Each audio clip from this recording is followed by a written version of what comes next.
Tuhan, perkenalkan nama saya Elia Kristabel Intansari. Saya mengambil jurusan Pendidikan Agama Kristen di STT Uprates Batam.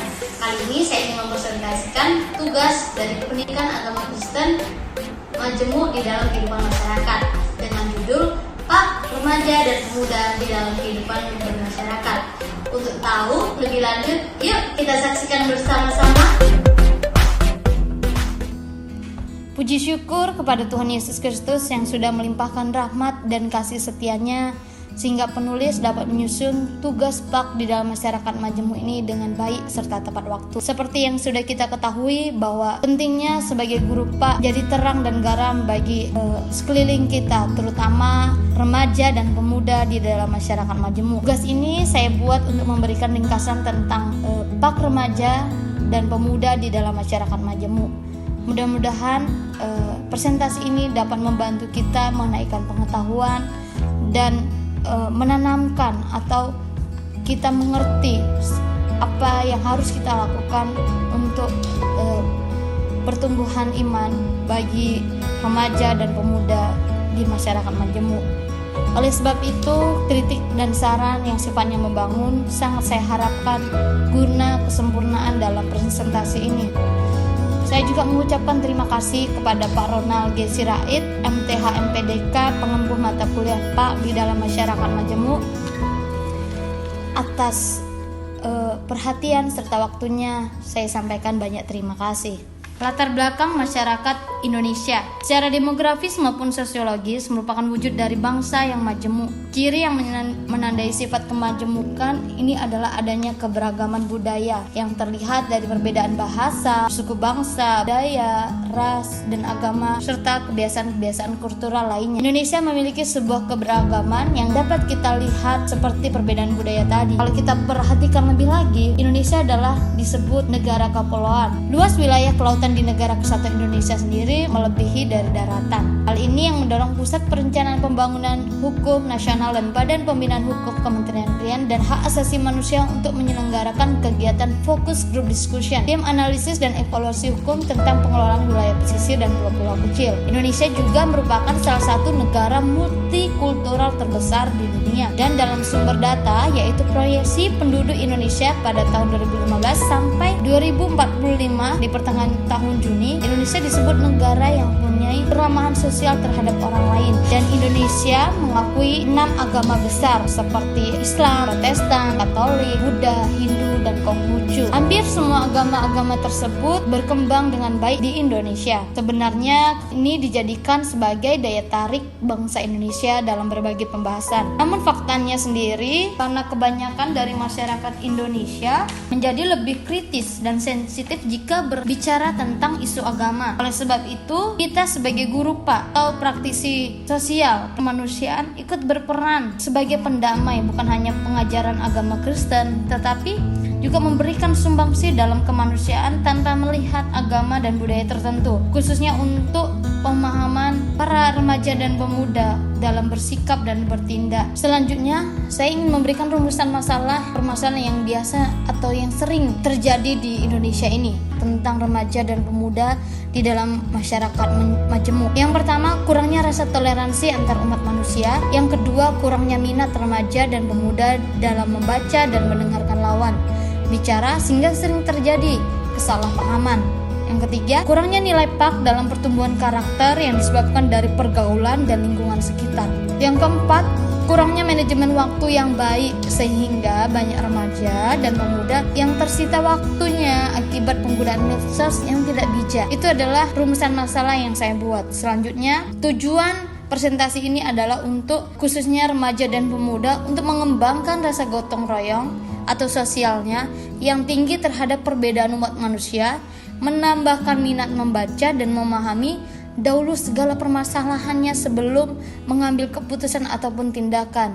Selanjutnya, sebagai pemuda remaja juga harus mencerminkan nilai-nilai Kristus di dalam kehidupan sehari-hari, dan diharapkan remaja juga dapat mengelola waktu sebaik-baiknya untuk lebih aktif dalam kegiatan-kegiatan yang saling membangun.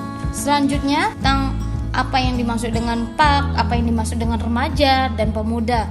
Pendidik secara etimologis adalah terjemahan dari education dalam bahasa Inggris. Kata education berasal dari bahasa Latin, yaitu ducer atau yang berarti membimbing, to lead. Ditambah awalan e yang berarti keluar atau out.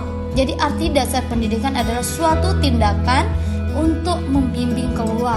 Pendidikan adalah pengasuhan, pembinaan, atau bantuan untuk tumbuh. Pengertian pendidikan juga menurut Suyetno, pendidikan adalah pembelajaran pengetahuan, keterampilan, dan kebiasaan sekelompok orang yang diturunkan dari satu generasi ke generasi berikutnya melalui pengajaran, pelatihan, ataupun penelitian. Pendidikan sering terjadi di bawah bimbingan orang lain, tetapi juga memungkinkan secara otodidak, dan masih banyak lagi arti pendidikan. Selanjutnya juga saya akan membahas tentang apa itu agama. Secara bahasa, agama berasal dari bahasa Sanskerta, yaitu dari a yang berarti tidak, dan gama berarti kacau. Jadi agama ini berarti tidak kacau atau teratur. Demikian, agama adalah aturan yang mengatur manusia agar kehidupannya menjadi teratur dan tidak kacau. Itu adalah arti agama. Sementara dalam bahasa Inggris sendiri, agama disebut religion. Dalam bahasa Belanda juga disebut religi. Berasal dari bahasa Latin juga religere, berarti mengikat, mengatur, atau menggabungkan. Jadi religion atau religi dapat diartikan sebagai aturan hidup yang mengikat manusia dan menghubungkan manusia dengan Tuhan. Agama adalah sebuah koleksi terorganisir dari kepercayaan, sistem budaya, dan pandangan dunia yang menghubungkan manusia dengan tatanan atau dengan perintah dari kehidupan. Sedangkan menurut Syamsul Arifin bahwa agama adalah keyakinan dan kepercayaan kepada Tuhan. Akidah, ajaran atau kepercayaan yang mempercayai satu atau beberapa kekuatan gaib yang mengatur dalam menguasai alam manusia dan jalannya hidup. Maka saya menyimpulkan, agama adalah suatu yang dipercayai dengan yang mengatur kepribadatan kepada Tuhan atau sejenisnya. Kristen. Kita akan membahas Kristen. Apa sih arti Kristen itu? Kristen adalah dalam kamus Webster mendefinisikan orang Kristen sebagai orang yang mengaku percaya kepada Tuhan Yesus Kristus atau percaya kepada agama yang berdasarkan pengajaran Yesus. Saya menyimpulkan pendidikan agama Kristen adalah pengajaran setiap orang Kristen untuk mengenal Tuhan Yesus dengan iman dan Alkitab sebagai dasar penuntun untuk mengenal nilai-nilai karakter Tuhan Yesus secara pribadi. Apa yang dimaksud dengan remaja? Pengertian remaja dalam Wikipedia Ensiklopedia Bebas, remaja adalah waktu manusia berumur belasan tahun. Pada masa remaja, manusia tidak dapat disebut sudah dewasa, tetapi tidak dapat pula disebut anak-anak. Masa remaja adalah masa peralihan manusia dari anak-anak menuju dewasa. Selanjutnya, apa sih pemuda? Pemuda menurut Undang-Undang Nomor 40 Tahun 2009, DPR RI Bab 1 Pasal 1 disebutkan, pemuda adalah warga negara Indonesia yang memasuki periode penting pertumbuhan dan perkembangan yang berusia 16 sampai 30 tahun. Kepemudaan adalah berbagai hal yang berkaitan dengan potensi, tanggung jawab, hak, karakter, kapasitas, aktualisasi diri, dan cita-cita. Penulis juga menyimpulkan apa itu yang dimaksud dengan remaja adalah proses pertumbuhan yang ditandai dengan perubahan-perubahan pubertas atau biologis yang sedang mengarah kepada kematangan secara berpikir dan kematangan biologis.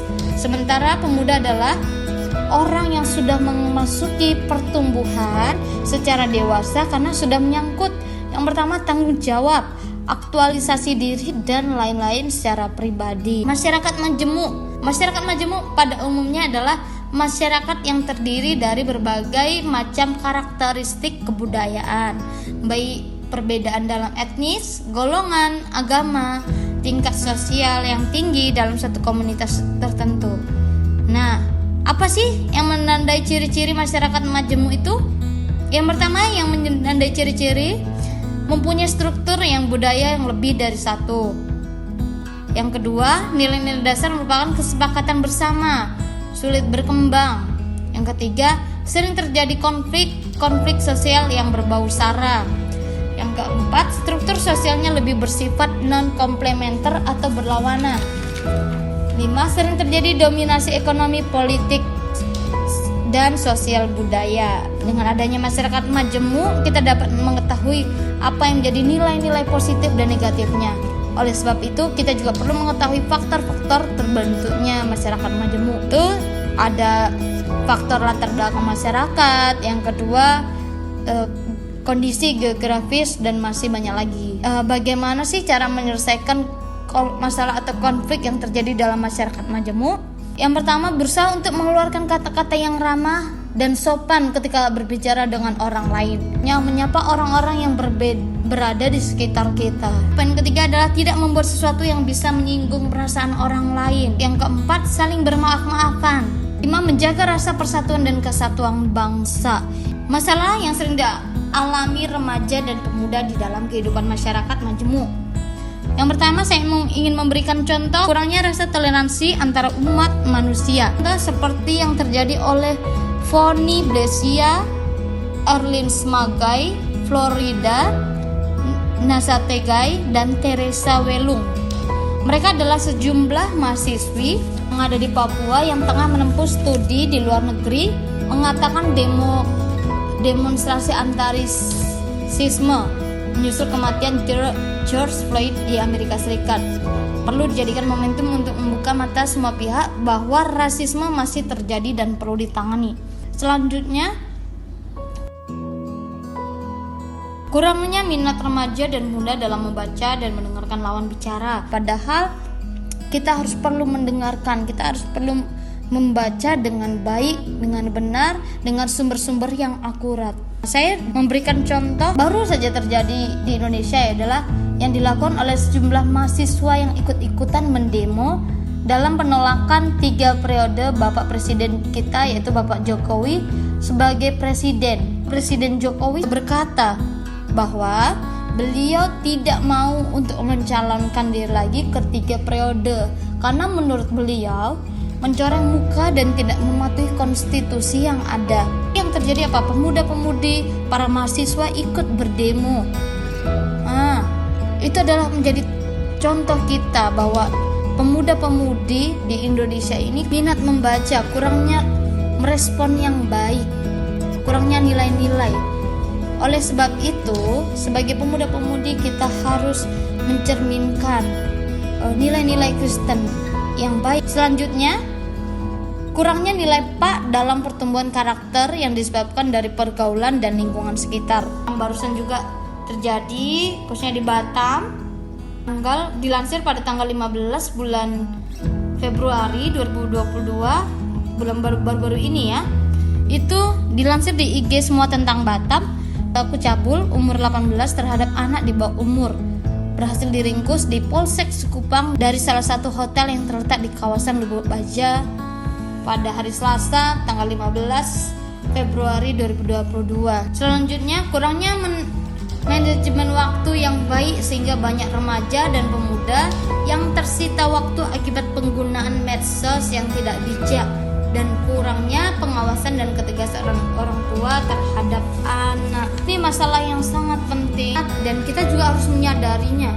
Kadang juga kita juga menggunakan waktu untuk bermain media sosial itu berlebihan. Seperti contoh di sini yang dilansir dalam artikel dari tribunmedan.com, artikel mengisahkan remaja yang berumur 15 tahun pecandu ponsel menjadi viral di media sosial. Disebutkan bahwa pembuluh darah pada mata itu pecah lantaran terlalu sering bermain ponsel. Kisah itu diunggah oleh akun Instagram Dunia Punya Cerita pada Sabtu tanggal 8 bulan 7 tahun 2018. Akun itu mengeklaim bahwa mendapatkan informasi dari Rumah Sakit Angkatan Laut Dr. Minto Harjo. Seorang remaja mengalami pecah pembuluh darah dari mata. Menurut saya ingin menyimpulkan dari presentasi ini, kesimpulannya adalah PAK remaja dan pemuda di dalam masyarakat majemuk merupakan tanggung jawab bersama dari seluruh ruang lingkup, baik keluarga, gereja, sekolah, masyarakat maupun pemerintah. Untuk itu, sebagai remaja dan pemuda, perlunya orang-orang di sekitar yang sama-sama untuk saling menegur, membantu, menyemangati dan bersahabat agar para remaja dan pemuda tidak terprovokasi dan selektif dalam memilah setiap persoalan yang mereka terima ataupun ide gagasan yang mereka keluarkan. Pak diharapkan dapat diterapkan di kehidupan sehari-hari guna membangun manusia yang berkualitas, beradab baik, berkompeten, mampu menghadapi masalah, menyelesaikan masalah, dan mampu bersosialisasi dengan masyarakat luas dengan baik. Oleh sebab itu juga kita sebagai guru Pak, kita terus mengupdate proses pembelajaran atau bahan ajarnya dengan memperhatikan proses perkembangan remaja pemuda, perkembangan anak-anak kita, baik secara formal maupun non formal, baik kita di dalam kelas, di dalam lingkungan pendidikan, ataupun kita bersosialisasi di masyarakat luas. Baiklah, demikian presentasi yang boleh saya sampaikan. Bila ada perkataan yang kurang berkenan di dalam video ini, saya mohon maaf. Terima kasih.